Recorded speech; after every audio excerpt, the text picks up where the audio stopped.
love for all, hatred for none.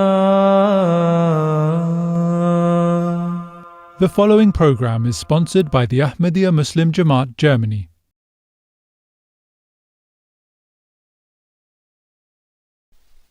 ہم تو رکھتے ہیں مسلمانوں کا دین، دل سے ہے خدا میں ختم المرسلین،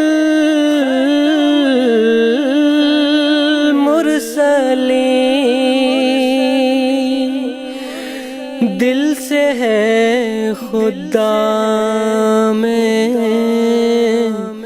ختم المرسلین،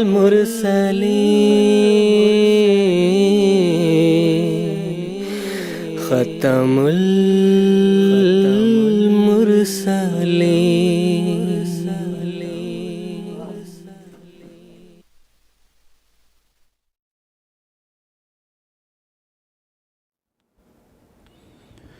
اعوذ باللہ من الشیطان الرجیم، بسم اللہ الرحمن الرحیم۔ ناظرین کرام، السلام علیکم ورحمۃ اللہ وبرکاتہ۔ ناظرین، آج 9 مئی 2026 عیسوی ہفتے کا دن ہے۔ انڈیا میں اس وقت رات کے 10 بجے ہیں اور جی ایم ٹی کے مطابق اس وقت سہ پہر کے 4:30 بجے ہیں۔ اور ناظرین، یہ وقت ہے پروگرام راہ ہدیٰ کا۔ ناظرین، قادیان دارالامان سے اپنے لائیو ڈسکشن پروگرام راہ ہدیٰ کے 4 ایپیسوڈز پر مشتمل سیریز کے ساتھ ہم آپ کی خدمت میں حاضر ہیں۔ آج کا یہ ایپیسوڈ اس سیریز کا پہلا ایپیسوڈ ہے۔ اس مکمل سیریز میں ہم خلافت اسلامیہ احمدیہ کے فیضان و برکات کے موضوع پر بات چیت کریں گے۔ ناظرین، جیسا کہ آپ جانتے ہیں کہ پروگرام راہ ہدیٰ لائیو ہونے کے ساتھ ساتھ ایک انٹریکٹیو پروگرام بھی ہے، یعنی ہمارے ناظرین اپنے سوالات کے ذریعہ ہمارے اس پروگرام میں شامل ہو سکتے ہیں۔ ہم اسٹوڈیو ڈسکشن کے ساتھ ساتھ اپنے ناظرین کے سوالات یہاں اسٹوڈیو میں موجود علماء کرام کے پینل میں پیش کرتے ہیں، اور ہمارے علماء کرام اسی پروگرام کے ذریعہ ہمارے ناظرین کے سوالات کے جوابات دیتے ہیں۔ ہم سے جڑنے کے لیے ہمارے ناظرین اپنی ٹیلی ویژن سکرینز پر ہم سے رابطے کی تمام تفاصیل ملاحظہ فرما رہے ہوں گے۔ آپ ہم سے ٹیلی فونز لائنز کے ذریعہ رابطہ کر سکتے ہیں، اسی طرح ٹیکسٹ میسیجز، فیکس میسیجز اور ای میل کی سہولیت بھی دستیاب ہے۔ ناظرین، آج کے ایپیسوڈ میں علماء کرام کا جو پینل یہاں اسٹوڈیو میں موجود ہے، میں سب سے پہلے اس کا تعارف کروا دیتا ہوں۔ محترم مولانا محمد حمید کوثر صاحب اور محترم مولانا شیخ مجاہد احمد شاستری صاحب آج کے ایپیسوڈ میں خاکسار کے ساتھ شریک گفتگو ہوں گے۔ میں ہر دو حضرات کا خیر مقدم کرتا ہوں۔ ناظرین، زندہ قومیں اپنے اندر زندگی کی علامات رکھتی ہیں۔ ان علامات میں قومی زندگی میں ترقی کا ارادہ، عزم و ہمت، اصلاح نفس کی طرف توجہ اور نظام کی مضبوطی بنیادی حیثیت رکھتی ہیں۔ یہ نظام ایک مرکز سے وابستہ ہو کر سب افراد کو وحدت کی لڑی میں اس طرح پرو دیتا ہے کہ اس کے ایک حصہ پر حملہ ہو تو باقی حصے بھی تکلیف محسوس کرتے ہیں۔ اسلامی نظام میں اس مرکز کا نام خلافت ہے۔ جیسے پہاڑوں کی بلندیوں پہ چڑھنے کے لیے لوگ رسوں اور میخوں کا سہارا لیتے ہیں جو ان کے ہیں، اسی اور کے لیے اللہ تعالیٰ نے اپنے مومن بندوں کو خلافت کی رسی عطا کرنے کا وعدہ فرمایا ہے۔ ناظرین، اس مختصر سی تمہید کے بعد خاکسار آج کے ایپیسوڈ کا سب سے پہلا سوال محترم مولانا محمد حمید کوثر صاحب سے پوچھنا چاہتا ہے کہ قرآن مجید، احادیث نبویہ صلی اللہ علیہ وسلم اور اقوال سلف کی روشنی میں ہمیں یہ بتائیں کہ خلافت کی تعریف کیا ہے، خلافت کی اسلام میں کیا اہمیت و عظمت ہے، اور خلافت کی اقسام کیا ہیں؟ جزاکم اللہ احسن الجزاء۔ بسم اللہ الرحمن الرحیم۔ یہ مہینہ ماہ مئی کا مہینہ ہے۔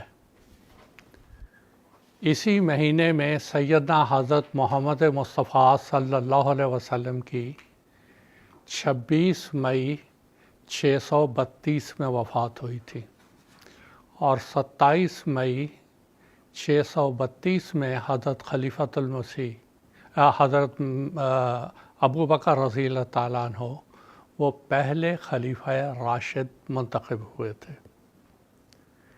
اسی بابرکت مہینے میں 27 مئی 1908 کو حضرت مولانا نور الدین صاحب رضی اللہ تعالیٰ عنہ کو اللہ تعالیٰ نے مسند خلافت پر متمکن کیا۔ اس مناسبت سے اس مہینے میں جماعت احمدیہ یوم خلافت کا انعقاد کرتی ہے اور بہت سی تقریبات منعقد کرتی ہے، جس میں خلافت کی اہمیت، اس کے ثمرات، افضال اور اس کے فیض اور فیضانات کے بارے میں بات کرتی ہے۔ اسی سلسلے کی یہ پہلی کڑی ہے۔ خلفہ یخلف خلافتاً، اردو میں ہم آسان لفظوں میں کہتے ہیں جانشین، جانے والے کی جگہ پہ بیٹھنا اور قائم مقامی کرنا، اس کو خلافت کہتے ہیں۔ سیدنا حضرت محمد مصطفیٰ صلی اللہ علیہ وسلم 26 مئی 632 کو وفات پا گئے، یعنی 1 ربیع الاول سن 11 ہجری کو۔ یہ مختلف تخمینے ہیں تاریخی، حتمی تاریخ کا تو یقینی طور پر نہیں کہا جا سکتا۔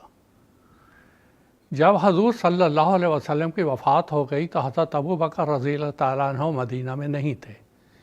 یہ سنہا ایک جگہ تھی، وہاں تھے۔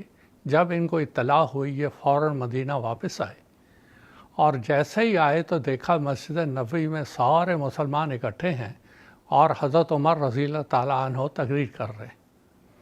آپ فرما رہے ہیں رسول کریم صلی اللہ علیہ وسلم اللہ تعالیٰ سے ملاقات کے لیے گئے ہیں اور وہ واپس آئیں گے اور منافقین کو قتل کریں گے۔ جو یہ کہے گا کہ رسول کریم صلی اللہ علیہ وسلم وفات پا گئے، میں اس کو قتل کر دوں گا۔ یہ بھیانک منظر تھا جو وہاں اس وقت تھا۔ حضرت ابو بکر رضی اللہ تعالیٰ عنہ تشریف لائے۔ یہ کوئی ارتجالی یا اتفاقی بات نہیں تھی کہ رسول کریم صلی اللہ علیہ وسلم نے اپنے بیماری کے ایام میں وفات کے چند دن قبل حضرت ابو بکر رضی اللہ تعالیٰ عنہ کو اپنی جگہ امامت کا فریضہ سپرد کیا کہ آپ امامت کروائیں۔ حضرت ابو بکر رضی اللہ تعالیٰ عنہ تشریف لائے اور حضرت عمر جو انتہائی غصے میں تھے ان کو کہا علی رسلک، بیٹھ جاؤ اب۔ حضرت ابو بکر رضی اللہ تعالیٰ عنہ کو اللہ تعالیٰ کی غیر معمولی صلاحیت عطا کی گئی تھی۔ آپ نے فرمایا من کان یعبد محمدً، جو محمد صلی اللہ علیہ وسلم کی عبادت کرتا تھا وہ یہ سمجھ لے وہ فوت ہو گئے، اور جو اللہ تعالیٰ کی عبادت کر رہا تھا ان اللہ حی، اللہ تعالیٰ زندہ ہے، وہ کبھی فوت نہیں ہوگا۔ ابھی آپ یہ بات کر ہی رہے تھے کہ کچھ لوگ آپ کے پاس آئے، کہنے لگے ایک نیا فتنہ شروع ہو گیا ہے، وہ یہ کہ ثقیفہ بنی سعدہ جو 200 میٹر کے فاصلے پر ہے، وہاں پر کچھ لوگ خلیفہ مقرر کرنے کی بات کر رہے ہیں، اور انصار ایک تجویز یہ دے رہے ہیں کہ ایک خلیفہ قریش میں سے ہو، ایک خلیفہ ہم میں سے ہو۔ حضرت ابو بکر رضی اللہ تعالیٰ عنہ نے اس موقع کو اس نازک موقع کو سنبھالا، اور حضرت عمر رضی اللہ تعالیٰ عنہ کو اور عبید اللہ بن جراح کو ساتھ لے کے فوراً ثقیفہ بنی سعدہ پہنچے۔ ان کو جا کے سمجھایا کہ دیکھو، جب رسول کریم صلی اللہ علیہ وسلم ہجرت کر کے آئے تم نے اسلام کی مدد کی، جب بھی نازک دور آیا تم نے اسلام کی مدد کی، اب یہ ایک نازک دور ہے، اس میں یہ مسئلہ نہیں اٹھانا چاہیے۔ خلیفہ وہ قریش میں سے ہو یا کسی سے ہو، رسول کریم صلی اللہ علیہ وسلم کی پیش گوئی ہے کہ خلیفہ قریش میں سے ہوگا۔ بڑے ہی درد مند انداز سے آپ نے سمجھایا وہاں لوگوں کو، چنانچہ وہ راضی ہو گئے، اور اس کے بعد انہوں نے خود ہی کہا کہ آپ اپنا ہاتھ بڑھائیں، ہم آپ کے ہاتھ پہ بیعت کرتے ہیں۔ یہ ہوا ایک دوسرا مسئلہ۔ لیکن اس وقت مدینہ کی فضا اتنی خراب تھی، اتنا ماحول خراب تھا کہ تقریباً 350-400 کے قریب ہم منافق تھے، وہ ہر صورت میں مسلمانوں میں انتشار پیدا کرنا چاہتے تھے۔ یہ ہے خلافت کی برکت۔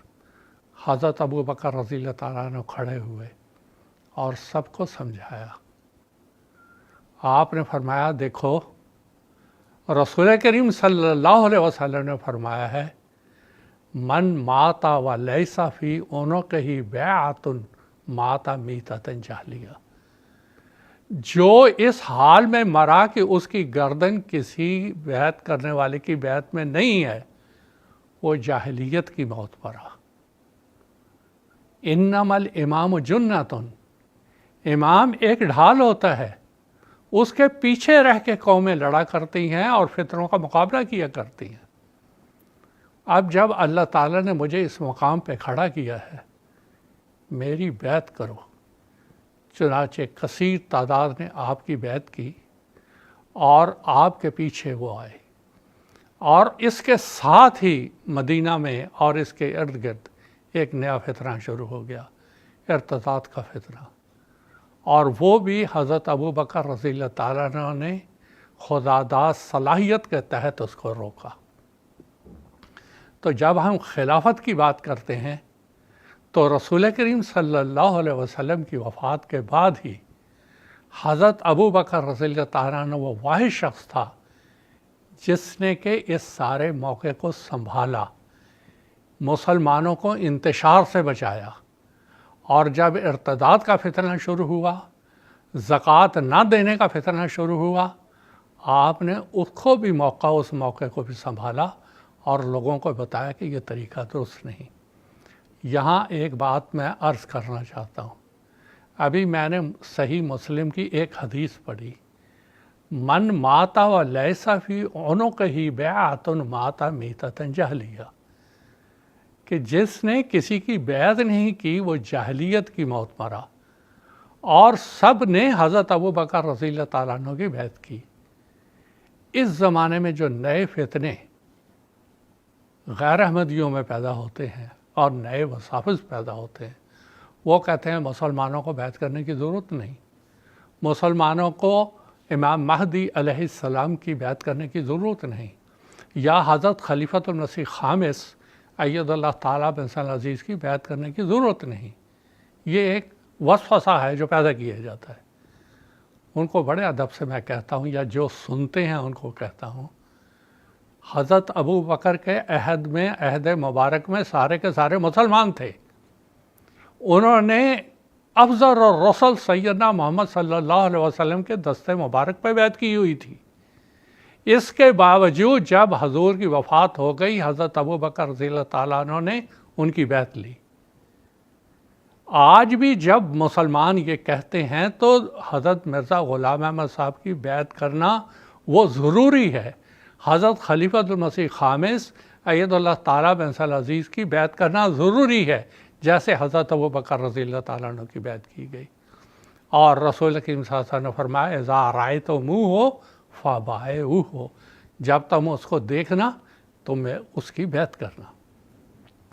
ایک دوسری بات جو اسی تسلسل میں خلافت کے تعلق سے ہے کہ خلافت، دیکھیں رسول کریم صلی اللہ علیہ وسلم کے زمانے میں بعض چیزیں بعض صحابہ حضور سے پوچھا کرتے تھے، اس میں حضرت حذیفہ بن یمان رضی اللہ تعالیٰ عنہ حضور کے ایک ہمراز صحابی تھے، حضور اپنے بعض اسرار ان کو بتا دیا کرتے تھے، اور یہ جانتے تھے لیکن یہ کسی کو نہیں بتاتے تھے، مثلا منافقین کی تعداد یا یہ ساری باتیں تھیں۔ انہوں نے، وہ ایک لمبی حدیث ہے، اس سب کو میں چھوڑتا ہوں، اس میں انہوں نے ایک سوال کیا کہ حضور اگر کوئی ایسا زمانہ آ جائے جس میں کہ فتنے ہی فتنے ہوں تو مجھے اس وقت آپ کیا حکم دیتے ہیں؟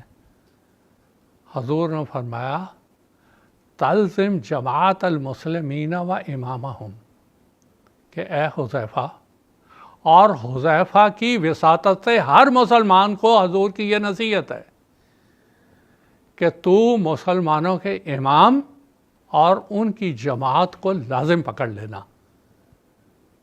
حضرت حذیفہ رضی اللہ تعالیٰ عنہ یہاں ہی نہیں رکے، آپ نے پوچھا حضور اگر جماعت بھی نہ ہو، امام بھی نہ ہو، تب؟ حضور صلی اللہ علیہ وسلم نے فرمایا تو کسی جنگل میں چلے جانا، وہاں جڑیں کھا کے گزارا کر لینا، پر دنیا میں نہ آنا اس دنیا کے جھنجھٹوں میں۔ آج ہم مسلمانوں کو یہ خوشخبری دیتے ہیں کہ اللہ تعالیٰ کے فضل سے امام بھی موجود ہے اور جماعت المسلمین بھی موجود ہے، اور وہ جماعت احمدیہ ہے، اور امام بھی موجود ہے۔ وہ امام اس وقت حضرت امام مہدی علیہ السلام کے 5ویں جانشین، 5ویں خلیفہ حضرت صاحبزادہ مرزا مسرور احمد صاحب نصرہ اللہ نصرا عزیزہ ہے۔ اگر مسلمان رسول کریم صلی اللہ علیہ وسلم کے اس حکم کا احترام کرتے ہیں کہ فبائعوہ تلزم جماعت المسلمین و امامہم، کہ امام اور جماعت کو تو لازم پکڑنا، اگر وہ اس بات کو ضروری سمجھتے ہیں، من ماتا و لیس فی عنقہ بیعۃ، اس کو چاہیے حضرت مرزا مسرور احمد صاحب اید اللہ تعالیٰ بن عزیز کی بیعت کرے اور سیدنا محمد صلی اللہ علیہ وسلم کا حکم مانے۔ بیعت کس لیے کرنی ہے؟ اس لیے کہ پیارے آقا حضرت محمد صلی اللہ علیہ وسلم کا حکم ہے۔ اگر حکم کی نافرمانی کرنی ہے تو آپ کی مرضی۔ تو اگر تھوڑا بھی احترام ہے اور مرنے کا ذرا بھی خوف ہے اور اللہ تعالیٰ کے حضور حاضر ہونے کا خوف ہے تو اس حکم کو مانیں، اس کو معمولی نہ سمجھیں۔ یہ جماعت احمدیہ ہی نہیں کہہ رہی ہے، یہ سیدنا محمد صلی اللہ علیہ وسلم کا حکم ہے۔ یہ احادیث میں پڑھ لیں، جا کے صحیح مسلم میں دیکھ لیں، بخاری میں دیکھ لیں، دوسری احادیث میں دیکھ لیں، اور اس کے اوپر عمل نہ کرنا اور اس کو قابل اعتراض نہ سمجھنا، یہ ہر مسلمان کو ملزم بناتا ہے، مجرم بناتا ہے رسول کریم صلی اللہ علیہ وسلم کی نافرمانی کا۔ اس لیے میری ہر مسلمان بھائی سے یہ درخواست ہے کہ اس کے اوپر غور کریں، اور پھر جو میں بڑے درد سے کہنا چاہتا ہوں کہ میری بھی نہ سنیں، کسی کی نہ سنیں، اللہ تعالیٰ سے ڈرتے دل کے ساتھ تہجد کے وقت دعا کریں، اہدنا الصراط المستقیم، اہدنا الصراط المستقیم، کہ اللہ ہم نے یہ بات سنی ہے، ہماری رہنمائی کر، تو اللہ تعالیٰ آپ کی رہنمائی کرے گا۔ اس لیے بلا وجہ ادھر ادھر باتیں کرنا، یوٹیوب پہ طرح طرح کی باتیں کرنا، اللہ تعالیٰ سے پوچھیں، یقیناً اللہ تعالیٰ آپ کی رہنمائی کرے گا ایسے تمام لوگوں کی۔ جزاکم اللہ تعالیٰ احسن الجزا۔ اسی تسلسل میں خاکسار کا اگلا سوال محترم مولانا شیخ مجاہد احمد شاستری صاحب سے یہ ہے کہ از روئے قرآن اسلام میں خلیفہ کی کیا ذمہ داریاں ہیں، اس بارے میں کچھ تفصیل بیان فرمائیں۔ جزاکم اللہ احسن الجزا۔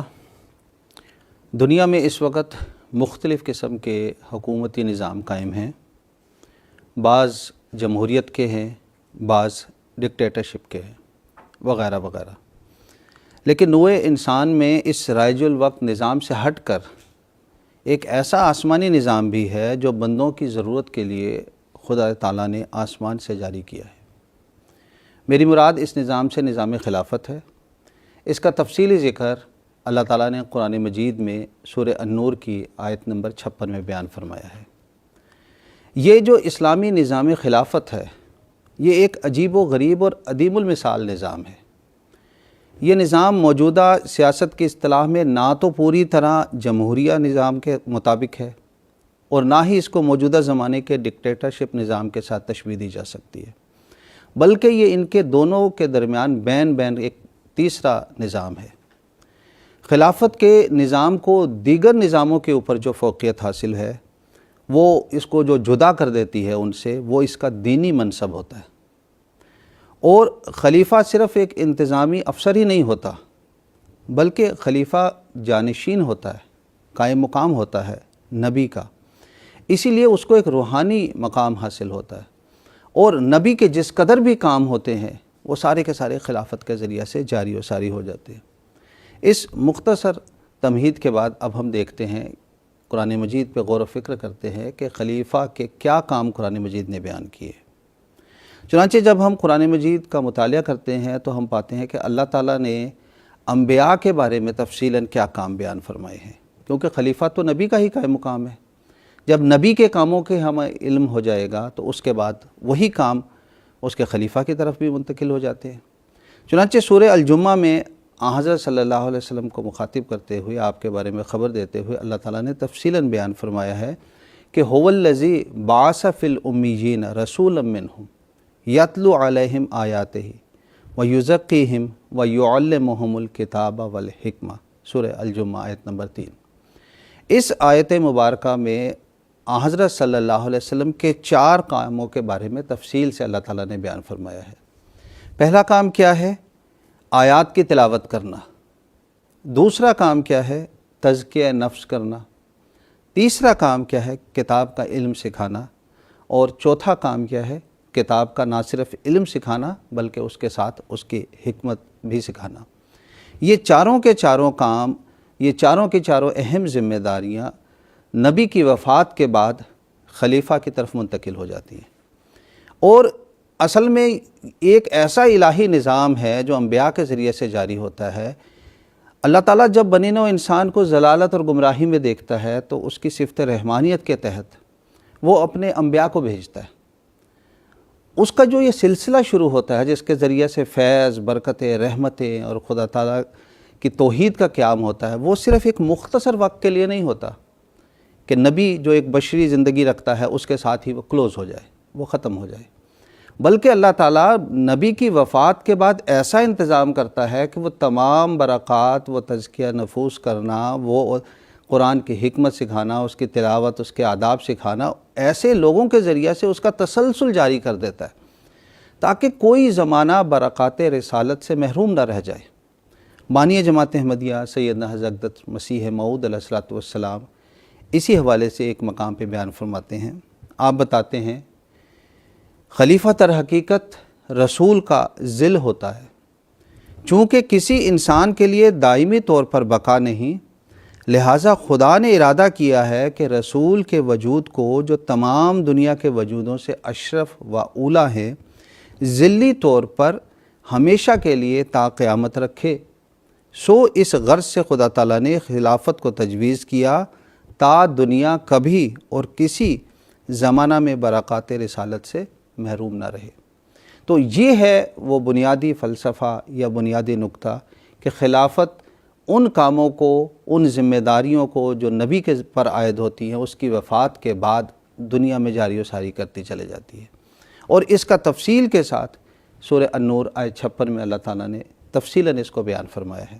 پھر قرآن مجید میں کئی اور جگہ پر خلافت کی اہمیت اور ضرورت اور اس کی جو ذمہ داریاں ہیں اس حوالے سے مومنین کو توجہ دلائی ہے۔ اللہ تعالیٰ نے سورہ آل عمران آیت نمبر 103 میں اللہ تعالیٰ نے بیان فرمایا وَاعْتَصِمُوا بِحَبْلِ اللَّهِ جَمِيعًا وَلَا تَفَرَّقُوا، یعنی اے مسلمانوں تم اس حبل اللہ کو، اس حبل اللہ سے مراد خلافت ہے، تم اس خلافت کو جمیعاً سب کے سب پکڑ لو۔